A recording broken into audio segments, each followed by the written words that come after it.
आइए अभी हम प्रार्थना करें। गीतों के द्वारा प्रभु की स्तुति करने के लिए प्रभु ने हमें मदद किया। अब हम वचन सुनने जा रहे हैं। प्रभु हम एक एक से बात करें। परमेश्वर की आवाज हमने सुनना है। उस आवाज के पीछे परमेश्वर की इच्छा को हमने पहचानना है। हम अपना दिमाग लगाएं तो नहीं पहचान पाएंगे। परमेश्वर की आत्मा ने हमें मदद करना है। आइए हम प्रार्थना करें। हमारे अनुग्रहकारी दयालु पिता, हम आपका धन्यवाद देते हैं। गीतों के द्वारा आपकी स्तुति और आराधना करने के लिए आपने हमें मदद किया। अब हम प्रभु आपके पवित्र वचन के सामने आते हैं। बाप, हम एक एक के हृदय को अपने वचन के द्वारा प्रकाशित कर प्रभु। वचन सुनते वक्त हमारी निराशाएं दूर हो जाएं। हमारे पाप, हमारी कमियां हमें साफ साफ दिखने लगे प्रभु, ताकि हम आपके आगमन के लिए तैयार हो सके। आपकी आशीष हम चाहते हैं। यीशु मसीह के मधुर नाम से हम मांगते हैं, आमीन। मैं प्रभु का धन्यवाद देता हूं। गीतों के द्वारा प्रभु की आराधना करने के पश्चात हम परमेश्वर के वचन के सामने आए हैं। पिछले सप्ताह हम देख रहे थे कैसे परमेश्वर का अभिषेक दास, भविष्यद्वक्ता एलिया, जो हमारी तरह दुख सुख भोगी मनुष्य था, कैसे आहाब जब नाबोत के दाख की बारी को चतुराई से अपने वश में करने के लिए जब जा रहा है, एलिया उसे दाख की बारी में मिला। आहाब परेशान हो गया। वो घटना हमने देख लिया कि कैसे मैं और आपने अपने जीवन में ध्यान से चलना, क्योंकि सर्वशक्तिमान परमेश्वर जो पवित्र है, हमारे जीवन से पवित्रताई की उम्मीद रखता है। इसलिए परमेश्वर ने कहा, जैसे मैं पवित्र हूं तुम भी पवित्र हो जाओ। पवित्रताई के बिना कोई परमेश्वर को देख नहीं सकता। मसीह जीवन अन्य विश्वासों से बहुत ही भिन्न है। एक विश्वासी की सोच दुनिया के लोगों के सोच से बहुत भिन्न है, क्योंकि ये जीवते परमेश्वर के साथ का एक व्यक्तिगत संबंध है। इसलिए मैंने और आपने इन दिनों में, जब हमारे प्रभु का आगमन नजदीक होता जा रहा है, दुनिया के सारी घटनाएं बता रही हैं, अब ज्यादा समय हमारे सामने नहीं है। आइए हम अपने आप को जांचें, प्रभु के आगमन के लिए तैयार हो जाएं। आज कईयों के अंदर प्रभु के गुप्त आगमन के विषय में विश्वास ही नहीं रहा। बहुत से लोगों का विश्वास लड़खड़ा रहा है। ऐसे में हमने अपने विश्वास की रखवाली करना है। आज जो हम घटना देखने जा रहे हैं वो भविष्यद्वक्ता एलिया का आखिरी सेवकाई का घटना है। उसके लिए हम राजाओं का दूसरा भाग, यानी दूसरा राजा का पुस्तक, उसका पहला अध्याय में हम इस घटना को देखते हैं, जो एलिया भविष्यद्वक्ता के सेवकाई का आखिरी सेवकाई है। उसके बाद एलिया अलग अलग जगहों में, जहां जहां भविष्यद्वक्ताओं का स्कूल या विद्यालय आरंभ किया था, उन जगहों में जाते जाते स्वर्गारोहण, स्वर्ग में उठा लिया जाता है। स्वर्गारोहण नहीं, रथ आते हैं और एलिया को उठाकर ले जाते हैं। वो हम अगले सप्ताह प्रभु के आमद में हो, देरी हो तो देखेंगे। लेकिन आज आइए हम दूसरा राजा पहला अध्याय, उसका 1 से हम पढ़ें। 2 Kings chapter 1 verse 1 onwards. രാജാക്കന്മാരുടെ രണ്ടാമത്തെ പുസ്തകം 1-ാമത്തെ അധ്യായം അതിൻ്റെ 1-ാമത്തെ വാക്യം മുതൽ നമുക്ക് വായിക്കാം। आहाब के मरने के बाद मोआब इस्राएल के विरुद्ध हो गया। अहज्या एक जालीदार खिड़की में से जो शोमरोन में उसकी अटारी में थी गिर पड़ा और बीमार हो गया। तब उसने दूतों को यह कहकर भेजा, तुम जाकर एक्रोन के बलजबूब नामक देवता से यह पूछाओ कि क्या मैं इस बीमारी से बचूंगा कि नहीं। तब यहोवा के दूत ने तिशबी एलिया से कहा, उठकर शोमरोन के राजा के दूतों से मिलने को जा और उनसे कहे, क्या इस्राएल में कोई परमेश्वर नहीं जो तुम एक्रोन के बलजबूब देवता से पूछने जाते हो। इसलिए अब यहोवा तुझसे यूं कहता है, जिस पलंग पर तू पड़ा है उस पर से कभी ना उठेगा, परंतु मर ही जाएगा। तब एलिया चला गया। इधर हम आहाब राजा के बाद अगला जो इस्राएल में राजा आया उसका नाम है अहज्या। उसके जीवन की घटना को हम देख रहे हैं। अहज्या भी एक दुष्ट राजा था। उसके आचरण को हम इस अध्याय में देख सकते हैं। और इधर हम देख रहे हैं कि कैसे वो एक जालीदार खिड़की में से वो गिर पड़ा और बीमार हो गया। और वो दूतों को एक्रोन के बलजबूब नामक देवता से पूछने के लिए, अपने भविष्य के बारे में पूछने के लिए दूतों को भेज रहा है। प्रार्थना के साथ हम इस अध्याय को ध्यान दें। परमेश्वर मेरे से और आपसे क्या कहना चाहता है, उसके लिए हम अपने हृदयों को खोलें। वचन में दी गई एक एक घटना मेरे और आपके आत्मिक उन्नति के लिए, हमारी ताड़ना के लिए है। सो मैंने और आपने प्रार्थना के साथ इन विषयों को ध्यान देना है। इधर हम देखते हैं कि इस्राएल का जब परमेश्वर यहोवा है, करमेल पहाड़ पर वो आग उतार कर एलिया की सेवकाई के द्वारा परमेश्वर ने इस्राएल को साफ साफ प्रमाण दिया है कि इस्राएल का परमेश्वर यहोवा ही है। टूटी हुई वेदी को एलिया ने फिर बनाया था। स्वर्ग से आग उतरा था। लोगों में बड़ी जागृति आ गई थी। बाल और अशेरा के नबियों को काट डाला था। फिर भी ये दुष्ट राजा को जरा देखें, खिड़की से नीचे गिर गया, बीमार हो गया। फिर भी अपने भविष्य को जानने के लिए दूतों को एक्रोन के बलजबूब देवता के पास भेज रहा। इधर मैंने और आपने एक बात को ध्यान देना, हम विश्वासी हैं।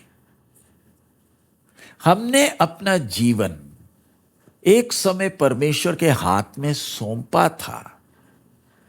प्रभु को, यीशु मसीह को अपना प्रभु और उद्धारकर्ता जब हमने जब सौंपा है, स्वीकार किया है, तो मेरे जीवन में जो कुछ होता है उसके पीछे मेरे परमेश्वर को एक उद्देश्य है। इस बात को हर विश्वासी भाई बहन ने अच्छी तरह समझना है। परमेश्वर के वायदे हमारे सामने हैं। वो हमें कभी अनाथ नहीं छोड़ेगा। जगत के अंत तक मेरे साथ है। मैं उस परमेश्वर का मंदिर हूं, खून देकर खरीद लिया है।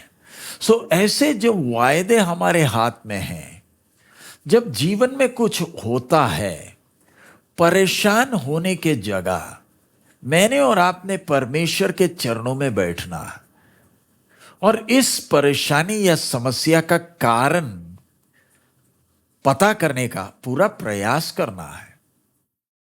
आपने पिछले दिनों में सुना है, इंग्लैंड या ग्रेट ब्रिटेन का राजा किंग चार्ल्स, उनको कैंसर है कर एक संदेश बाहर बकिंगम पैलेस ने दिया है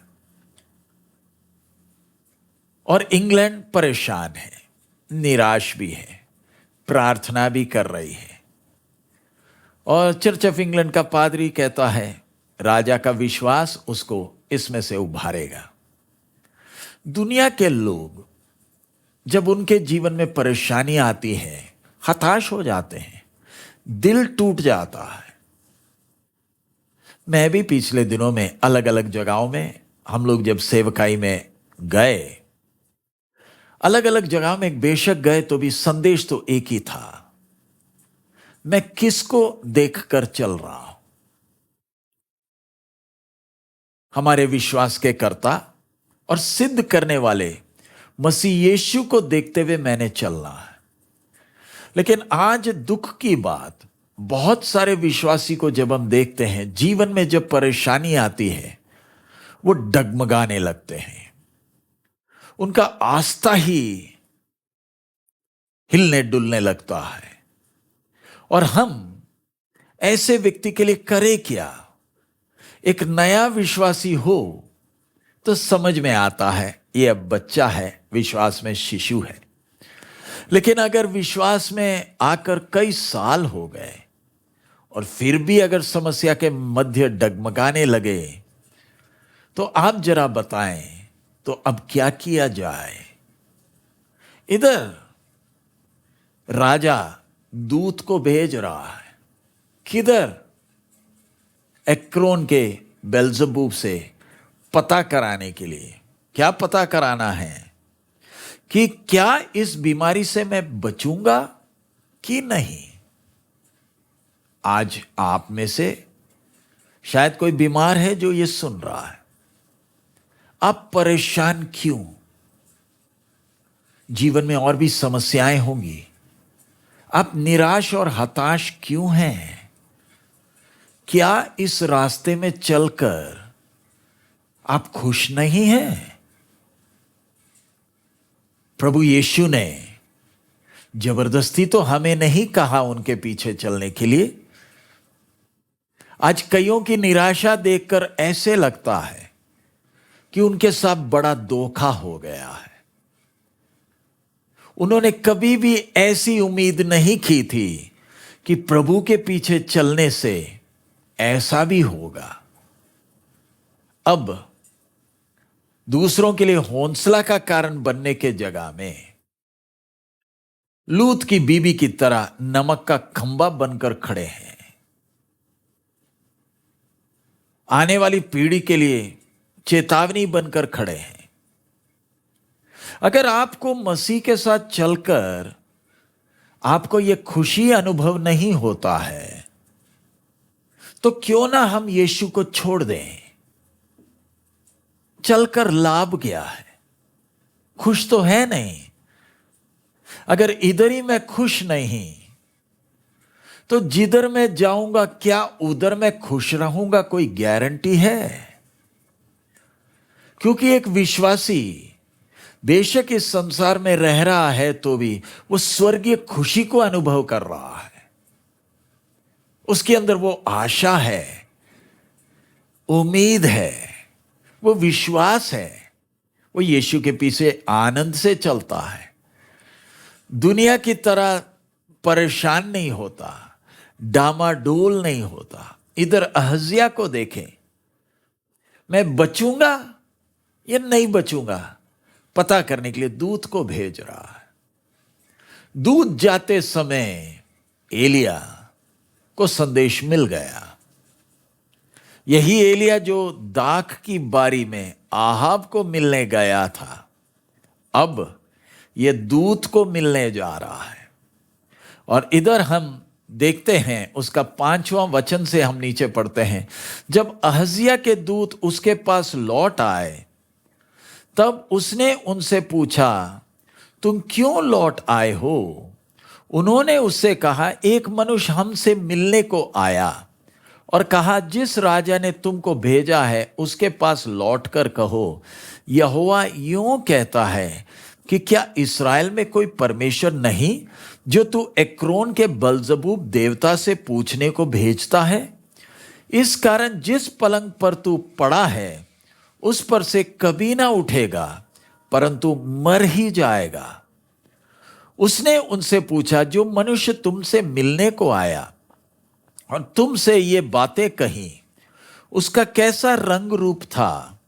उन्होंने उसको उत्तर दिया, वह तो रोआर मनुष्य था और अपनी कमर में चमड़े का फेंटा बांधा हुआ था।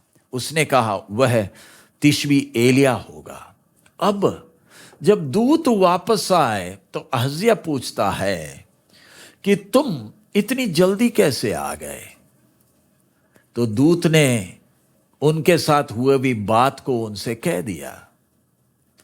राजा को तो समझ में आ गया, ये और कोई नहीं, ये एलिया है जिसने ये संदेश दिया है। रुककर इस बात को ध्यान दें।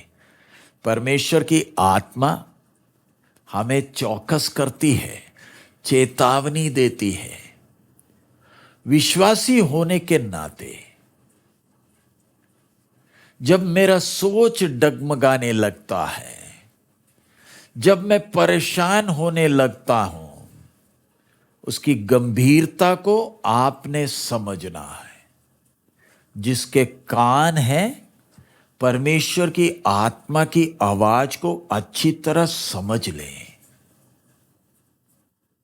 मेरा मुंह जब लंबा होता है, मैं जब उदास हो जाता हूं, वो परमेश्वर के विश्वास योग्यता पर मैं सवाल उठा रहा हूं। स्वर्ग कतई इसको सहेगा नहीं। मुझे नहीं मालूम किससे परमेश्वर की आत्मा ये बात कर रही है। शायद आज इस संदेश को सुनने का आपका मन ही नहीं था, लेकिन परमेश्वर की आत्मा ने विवश कर कर आप तक ये आवाज पहुंचा रही है। यीशु के पीछे चलते हुए, बुड़बुड़ाते हुए, कुड़कुड़ाते हुए, उदास होकर आप चल रहे हैं तो ध्यान रखें, आपके लिए भारी पड़ जाएगा। दूसरों के लिए आपका जीवन हौसला का होने के बजाय अगर आपकी हालत को देखकर दूसरा भी परेशान है, आपको भारी कीमत अदा करनी पड़ेगी। ऐसा क्यों? परमेश्वर के प्रेम पर आपको सवाल है, परमेश्वर के विश्वास योग्यता पर आपको सवाल है। स्वर्ग सहेगा नहीं। आपको प्यार कितना किया, क्रूस के ऊपर उस स्वर्ग ने दिखा दिया। हृदय के अंदर का आखिरी बूंद खून भी भाला मारकर आपके लिए और मेरे लिए बहा दिया है। और हम प्रसन्न नहीं हैं, परेशान हैं, तो इससे अच्छा तो यीशु के पीछे चलना छोड़ दें। मैं पिछले दिन विश्वासियों को सिखाते वक्त कह भी रहा था, कई बार हम दुकान से सामान लेते हैं, सामान पसंद नहीं आया तो वापस कर सकते हैं। उसके लिए एक अवधि होता है। खास कर ऑनलाइन में सामान खरीदे तो कई लोग 6 दिन 7 दिन में हम पसंद नहीं आए रिटर्न कर सकते हैं। लेकिन स्वर्ग का हमारे साथ का व्यवहार उधार दान में दिया है। अगर ये उधार जो आपको दान में मिला, हमें उधार दान में जो मिला, अगर पसंद नहीं आया तो वापस कर सकते हैं, कभी भी कर दीजिए। 10 साल हो गए, ये उधार का दान पसंद नहीं आया, वापस कर दीजिए, वापस ले लेगा। लेकिन ध्यान रखें,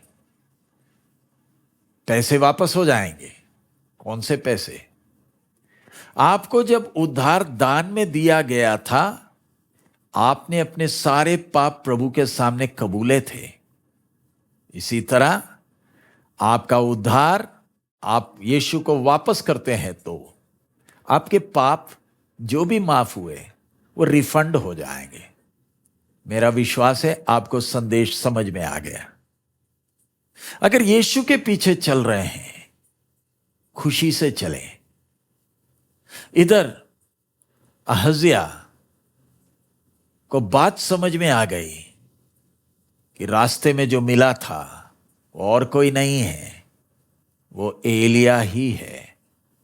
नम्र होने के जगह में जब उसको संदेश मिल गया कि वो अब बिस्तरे से नहीं उठेगा। आहाब के बारे में तो हमने देखा ना, जब उसे एलिया ने चेतावनी दी तो थोड़ा सा पश्चाताप दिखाया, धीमी चाल चलने लगा। लेकिन अहज्या बीमार है तो भी ढीठ हो गया। ध्यान रखें, आपको परमेश्वर मौका देता है नम्र होने के लिए, लेकिन आप जानबूझकर अपने आप को शक्त करेंगे तो परमेश्वर आपके हृदय को कठोर करेगा, ताकि आपके ऊपर अपने सामर्थ्य को दिखाएं, अपने शक्ति को दिखाएं, अपने न्याय को दिखाएं। इधर अहज्या अपने आप को कठोर करते हुए कर क्या रहा है? 9वां वचन, तब उसने उसके पास 50 सिपाही के एक प्रधान को उसके 50 सिपाहियों समेत भेजा। प्रधान ने एलिया के पास जाकर क्या देखा कि वो पहाड़ की चोटी पर बैठा है। उसने उससे कहा, हे परमेश्वर के भक्त, राजा ने कहा है तू उतर आ। एलिया ने उस 50 सिपाहियों के प्रधान से कहा, यदि मैं परमेश्वर का भक्त हूं तो आकाश से आग गिरकर तुझे तेरे 50 समेत भस्म कर डाले। तब आकाश से आग उतरी और उसे उसके 50 समेत भस्म कर दिया। इस घटना को जरा देखें। अब अहज्या से हटकर ये सरदार या प्रधान को जरा देखें। जैसे अहज्या घमंडी है, ये प्रधान भी महाघमंडी। इस घटना को देखकर समझने का प्रयास करें। अहज्या ने इस प्रधान को 50 सैनिकों के साथ एलिया को पकड़कर लाने के लिए आज्ञा देकर भेजा है। गुस्सा एलिया पर, मैं उसे बख्शूंगा नहीं, उसको सजा देना है। कैसे हिम्मत हुई मेरे खिलाफ ये बात कहें, मेरे दूतों को वापस भेजने के लिए। अब वही सोच रखता है ये प्रधान भी। और ये प्रधान को जरा देखे, उसने जब देखा कि एलिया एक पहाड़ की चोटी पर बैठा है तो उसने उससे कहा, हे परमेश्वर के भक्त, राजा ने कहा है तू उतर आ। नीचे खड़े होकर ऊपर बैठे एलिया को कह रहा है, राजा का आज्ञा है कि तू उधर से उतर कर नीचे आ। ये प्रधान भी घमंड में परमेश्वर के अभिषेक से बात कर कैसे रहा है? तू नीचे आ जा। राजा ने बुलाया है और मजाक में कहता है, हे परमेश्वर के भक्त। मजाक में कह रहा है, परमेश्वर के भक्त। कई बार हम भी आत्मिक जीवन के उस गरिमा को समझते नहीं हैं। परमेश्वर के दासों को जैसे आदर करना है, कई बार हम आदर नहीं करते हैं। कई विश्वासियों के साथ होता है, सबकी बात नहीं कर रहा। परमेश्वर के दास दासी भी मनुष्य हैं, उनमें कमी कमजोरियां हैं, गलतियां उनसे भी होती हैं। लेकिन इसका मतलब यह नहीं कि आप उनका मजाक उठाने लगोगे। इधर घमंड में सिपाही प्रधान कहता है परमेश्वर के भक्त। जवाब में क्या? एलिया ने 10वां आयत, एलिया ने उस 50 सिपाहियों के प्रधान से कहा, यदि मैं परमेश्वर का भक्त हूं तो आकाश से आग गिरकर तुझे तेरे 50 समेत भस्म कर डाले। एलिया का जवाब देखे, अगर मैं परमेश्वर का भक्त हूं तू तो मजाक में कह रहा है, तू तो घमंड में कह रहा है। आज परमेश्वर प्रमाण दे कि मैं परमेश्वर का भक्त हूं या नहीं। आज मसीह जगत में बहुत सारे धोखा देने के लिए भी सेवक का रूप धर कर चलते हैं। हमें उनसे सावधान रहना है। लेकिन एक और बात ध्यान रखें, कई विश्वासियों से गलती हो जाती है। कोई एक सेवक से गलती हुई तो वो सारे सेवकों को उसी एक लेबल लगा देते हैं।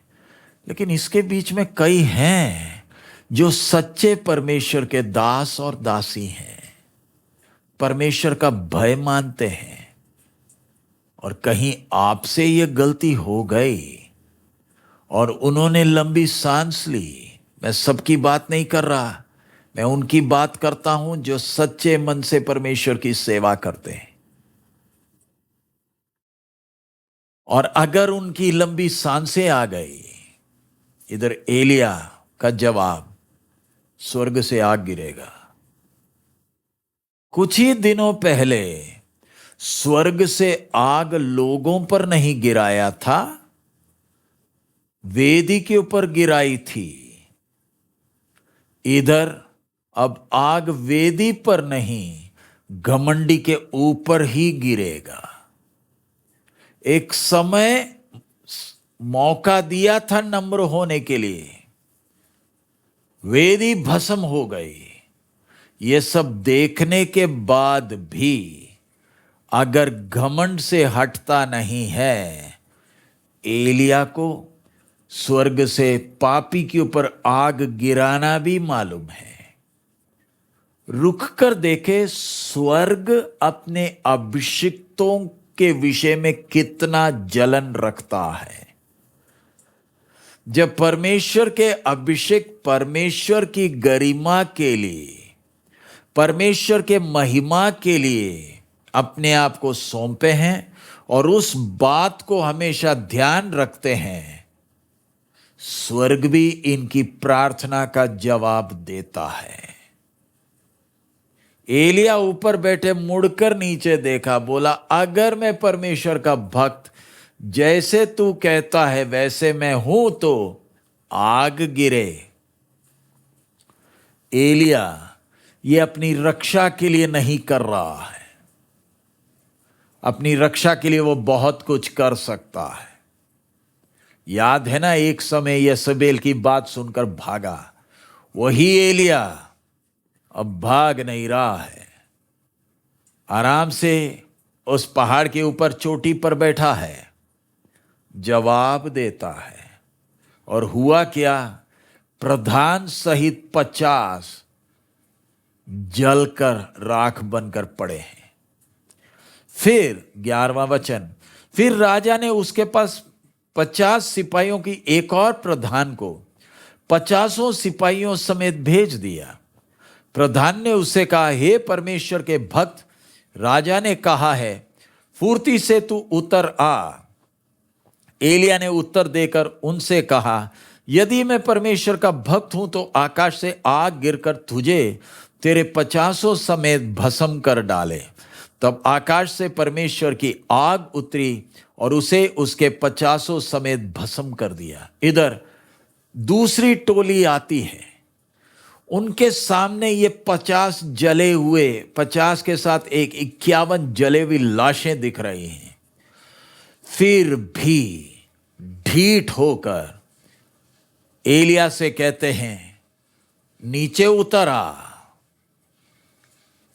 परमेश्वर का सजा देखने के बाद भी अपने आप को ढीठ किया। जवाब क्या है, ये 51 भी जलकर राख बन गए। उसके आगे फिर राजा ने तीसरी बार 50 सिपाहियों के एक और प्रधान को 50 सिपाहियों समेत भेज दिया और 50 का वो तीसरा प्रधान चढ़कर, इधर वचन में लिखा है चढ़कर, एलिया के सामने घुटने के बल गिरा। तीसरे को तो समझ में आ गया, परमेश्वर से बलवा कर कर कोई फायदा नहीं, ढीठ होकर कोई फायदा नहीं है। प्रभु की आत्मा हमसे बात कर रही है। आप अपना मुंह फुला लें, आपको गुस्सा चढ़ जाए, आपको निराशा आ जाए, परमेश्वर के सामने मेरा तमाशा नहीं चलेगा, मेरा ढीठपन परमेश्वर के सामने नहीं चलेगा। परमेश्वर मनुष्य नहीं है जिसके सामने हम भावुक होकर अपनी बातों को मनवाने के लिए कोशिश कर लें। तीसरे को अकल आ गई। तीसरा चढ़कर एलिया के पास गया और घुटने के बल गिरकर गिड़गिड़ाकर बोलने लगा, हे परमेश्वर के भक्त। इसका परमेश्वर का भक्त बोलना पहले दोनों वालों के बोलने से भिन्न है। ये घुटने के बल है। इससे मालूम है मेरे सामने जो बैठा है ये परमेश्वर का भक्त है। मेरा प्राण और तेरे इन 50 दासों के प्राण तेरी दृष्टि में अनमोल ठहरे। आगे 50-50 सिपाहियों के दो प्रधान अपने अपने 50 समेत पहले आए थे, उनको तो आग ने आकाश से गिरकर भस्म कर डाला, परंतु अब मेरा प्राण तेरी दृष्टि में अनमोल ठहरे। मैं आपके सामने विनम्र विनती करता हूं, हम आपके सामने हमारी प्राण अनमोल ठहरे। आगे, तब यहोवा के दूत ने एलिया से कहा, उसके संग नीचे जा, उससे मत डर। तब एलिया उठकर उनके संग राजा के पास नीचे गया और उससे कहा, यहोवा यूं कहता है, तूने तो एक्रोन के बलजबूब देवता से पूछने को दूत भेजे थे, तो क्या इस्राएल में कोई परमेश्वर नहीं कि जिससे तू पूछ सके? इस कारण तू जिस पलंग पर पड़ा है उस पर से कभी ना उठेगा, परंतु मर ही जाएगा। सो अब तीसरे प्रधान ने जब अपने आप को नम्र किया, एलिया अब राजा के सामने जा रहा है। जब हम नम्र हो जाएं, परमेश्वर अपना काम करता है। परमेश्वर कठोर हृदयों को सहता नहीं है। इसलिए मैं दोबारा कहता हूं, जीवन में अगर संकट या क्लेश आए हैं, प्रभु को पुकारें, नम्र हो जाएं, अपने दिल को कठोर ना करें, नहीं तो अनजाने में आपको नहीं मालूम चल रहा, परमेश्वर की भलाइयों को अनुभव करने के पश्चात आप अपना हृदय को कठोर करोगे तो परमेश्वर हृदय को कठोर करेगा। इधर प्रधान ने जब घुटना टेका, एलिया बोलता है चल। और एलिया अब जाकर राजा को जो संदेश देना था, वो संदेश एलिया ने राजा को दिया। और 17 वचन, यहोवा के इस वचन के अनुसार जो एलिया ने कहा था, अहज्याह मर गया। उसकी संतान ना होने के कारण यहोराम उसके स्थान पर यहूदा के राजा यहोशापात के पुत्र यहोराम के दूसरे वर्ष में राज्य करने लगा। अहज्याह के और काम जो उसने किए, वे क्या इस्राएल के राजाओं के इतिहास के पुस्तक में नहीं लिखे हैं? और भी काम हैं जो इतिहास के पुस्तकों में लिखा है। लेकिन इधर मैंने और आपने ध्यान देना कि हमने नम्रता से प्रभु के साथ चलना। इसके साथ एक और आयत मैं पढ़ना चाहूंगा, लूका रचित सुसमाचार, उसका 9वां अध्याय हम निकालें। लूका रचित सुसमाचार उसका 9वां अध्याय का 51वां वचन से हम पढ़े। Look 9:51 onwards. जब उसके ऊपर उठाए जाने के दिन पूरे होने पर थे, तो उसने यरूशलेम जाने का विचार दृढ़ किया। उसने अपने आगे दूत भेजे, वे सामरिया के एक गांव में गए और उसके लिए जगह तैयार करें। परंतु उन लोगों ने उसे उतरने ना दिया, क्योंकि वह यरूशलेम जा रहा था। यह देखकर उसके चेले याकूब और यूहन्ना ने कहा, हे प्रभु, क्या तू चाहता है कि हम आज्ञा दे कि आकाश से आग गिरकर उन्हें भस्म कर दे? परंतु उसने फिरकर उन्हें डांटा और कहा, तुम नहीं जानते कि तुम कैसी आत्मा के हो, क्योंकि मनुष्य का पुत्र लोगों के प्राणों को नाश करने नहीं वरन बचाने के लिए आया है। और वे किसी दूसरे गांव में चले गए। तो इधर हम ये घटना पढ़ रहे हैं कि चेलों ने, याकूब और यूहन्ना ने कहा, हे प्रभु, क्या तू चाहता है कि हम आज्ञा दें कि आकाश से आग गिरकर उन्हें भस्म कर दें? ये जो घटना है जिधर एलिया ने आग उतारा था, उसके नजदीक ही है। प्रभु यीशु के समय में सालों निकल गए, चेले अब वो बोलते हैं, प्रभु, जैसे एलिया ने आग उतारा था, क्यों ना हम भी ऊपर से आग उतारें? और प्रभु का जवाब क्या है? उनको डांटा और कहा, तुम नहीं जानते कि तुम कैसी आत्मा के हो, क्योंकि मनुष्य का पुत्र लोगों के प्राणों को नाश करने नहीं वरन बचाने के लिए आया है। दूसरी आत्मा के हो बोलने का मतलब क्या? एलिया ने आग गिराकर 51 को क्यों मारा? उसके अंदर यहोवा परमेश्वर के लिए जलन थी। उस जलन के कारण स्वर्ग से आग उतारकर उनको मारा। यीशु के चेलों को जलन नहीं है, जोश है। दोनों में बहुत फर्क है। आज बहुत से लोगों के अंदर परमेश्वर के लिए कुछ करना, उसका जोश है। कुछ दिन तक बड़े ताने मारते हुए चलते हैं और फिर कुछ दिनों के बाद इनका अता पता भी नहीं होता।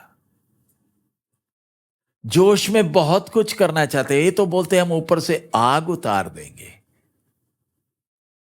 तुम्हें नहीं मालूम, इधर प्रभु ने साफ साफ कहा कि तुम कैसी आत्मा के हो। हमारे अंदर परमेश्वर ने जो आत्मा डाली है, जोश दिखाने के लिए नहीं। आज बहुत तेरे जोशीले हैं। जोशीलों से कुछ नहीं होता, समस्याएं ही खड़ी होती हैं। लेकिन एलिया जैसे व्यक्ति परमेश्वर के लिए जो जलन रखते हैं, ये जोशीलों को देखने से ऐसे लगता है इनको बड़ी जलन है। यह जलन नहीं है, यह घमंड से भरे हुए जोशीले हैं। प्रभु यीशु कहता है, तुम्हें नहीं मालूम तुम्हारे अंदर कैसी आत्मा है। जोश दिखाने का नहीं, लोगों को सब्र के साथ सहना है। एलिया ने जो काम किया उसके पीछे का अर्थ कुछ और है। प्रकट कर रहा है कि परमेश्वर कितना महान है। प्यारे अजीज, मैं और आप भी, हमारे अंदर परमेश्वर ने जो आत्मा डाली है, जोश में कुछ करने के लिए नहीं। शैतान चाहता है हमें जोशीला बनाए, जोश में हमसे बहुत कुछ कराना चाहता है, क्योंकि उसे मालूम है जोश में करने वाला थोड़ी दिन बाद निराश हो जाएगा। लेकिन ध्यान रखें, हमारे अंदर परमेश्वर ने जो आत्मा डाला है, सब्र के साथ दूसरों को सहना है, दूसरों को लेकर चलना है। तो आइए अब हम प्रार्थना करें, अपने सिरों को झुकाएं, ये घटना को जरा मनन करें। एलिया के अंदर का जलन, प्रभु यीशु के चेलों के अंदर का जोश, दोनों में बहुत अंतर है। एलिया के अंदर जलन है और एलिया के लिए स्वर्ग में भी जलन है। ये मेरा दास है, ये मेरा अभिषिक्त है। एलिया जब परमेश्वर के लिए जलन रखता है, परमेश्वर को एलिया के विषय में भी जलन है। प्यारे अजीज, आप और मैं, क्या हमारे अंदर परमेश्वर के लिए जलन है? हालेलुया, जय जयकार, प्रभु आपकी स्तुति हो। इन दिनों में जब देश की परिस्थिति बिगड़ रही है, सताव बढ़ रहा है, विरोध बढ़ रहा है, जोश में जो चलते हैं आने वाले दिनों में दिखेंगे नहीं। शुरू में बहुत जोश दिखाते हैं, बाद में आता पता नहीं होता। इन दिनों में परमेश्वर की आत्मा हमारे अंदर वो जलन पैदा करे। कितना भी सताव आ जाए, समय आ गया विश्वास के लिए खड़े होने के लिए। अभी तक यीशु के बारे में प्रचार करते थे, अब बोला जाता है प्रचार नहीं करना। बिल्कुल ठीक नहीं करेंगे, लेकिन अब भारत यीशु को चलते फिरते देखेगा, गली गली में देखेगा, जेल खानों के अंदर यीशु को देखेगा। भारत यीशु को देखने के दिन आ गए। हालेलुया। ये जोश वालों के द्वारा नहीं होगा, लेकिन जिनके अंदर वो जलन है, उनके द्वारा प्रभु अपना काम करेगा। हालेलुया। क्या मैं प्रभु के साथ चलते चलते दुखी हो गया? क्या मैं परेशान हूं? परमेश्वर का व्यवहार मेरे साथ जो है, क्या उस विषय में मुझे खुशी नहीं है? क्या लग रहा है आपके साथ धोखा हो गया है? हालेलुया। यीशु के पीछे चलना कोई जबरदस्ती नहीं। अगर चलते हैं तो खुशी के साथ चलें, आनंद के साथ चलें। Hallelujah, hallelujah. आइए हम प्रार्थना करें। हमारे अनुग्रहकारी दयालु पिता, हम आपका धन्यवाद देते हैं इस समय के लिए। आपके वचन के द्वारा आप हम एक एक से बात कर रहे हैं, इसलिए धन्यवाद। इन दिनों में प्रभु जोश में नहीं, घमंड में नहीं, नम्रता के साथ, जलन के साथ, आपके लिए जलन रखते हुए आगे चलने के लिए हम एक एक को मदद कर। जीवन में जब कष्ट आते हम अपने हृदयों को कठोर करने का मौका ना हो, वरन आपके चरणों में अपने आप को नम्र करते हुए आपकी इच्छा को पहचानने के लिए मदद करें। आपकी आशीष हम मांगते हैं। जो भी हमें देखे आपकी महिमा को देखने पाए। आपकी उपस्थिति हम एक एक के साथ है, इसलिए धन्यवाद देते हैं। सब महिमा आप ही को देते हैं। प्रभु, हम में कई बीमार हैं, परेशान हैं, अपना हाथ बढ़ाएं, स्वर्ग और पृथ्वी में पूरा अधिकार पाए यीशु मसीह के नाम में हम पूरा चंगाई, पूरा छुटकारा मांगते हैं।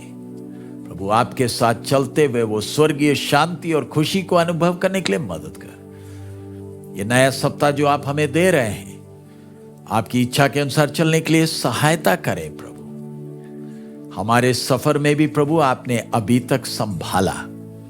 अलग अलग जगहों में जाकर कलीसियाओं, तेरे दासों को, दासियों को, सबको मिलकर संगति करने का आपने मौका दिया, इसलिए धन्यवाद देते हैं। सब महिमा आप ही को देते हैं। यीशु मसीह के मधुर नाम से हम मांगते हैं, आमीन। प्रभु यीशु मसीह का अनुग्रह, पिता का प्रेम, पवित्र आत्मा की सहभागिता हम सबके साथ अब से लेकर हमारे प्रभु यीशु मसीह के आगमन तक होती रहे, आमीन। प्रभु हम सबको बहुतायत में आशीष दे। आज जब आप आराधना में भाग ले रहे हैं, हम लोग गुजरात में, अहमदाबाद में हैं। पिछले दिनों में प्रभु ने सफर में मदद किया। सफर में कुछ दिक्कतें आई थी, गाड़ी में कुछ दिक्कतें आई, लेकिन प्रभु ने कोई प्रोग्राम कैंसिल होने नहीं दिया। समय पर अलग अलग जगहों में पहुंच जाकर सेवा करने के लिए प्रभु ने मदद किया है। इस सप्ताह हम लोग वापस भोपाल पहुंच जाएंगे। अगले सप्ताह अगर हमारे प्रभु के आगमन में देरी है, आपके साथ लाइव में हम संगति कर सकेंगे। तो इस हमारे सफर के लिए बराबर प्रार्थना करते रहे, सेवकाई के लिए प्रार्थना करते रहे। हमारा प्रभु अति शीघ्र आ रहा है। मारानाथा।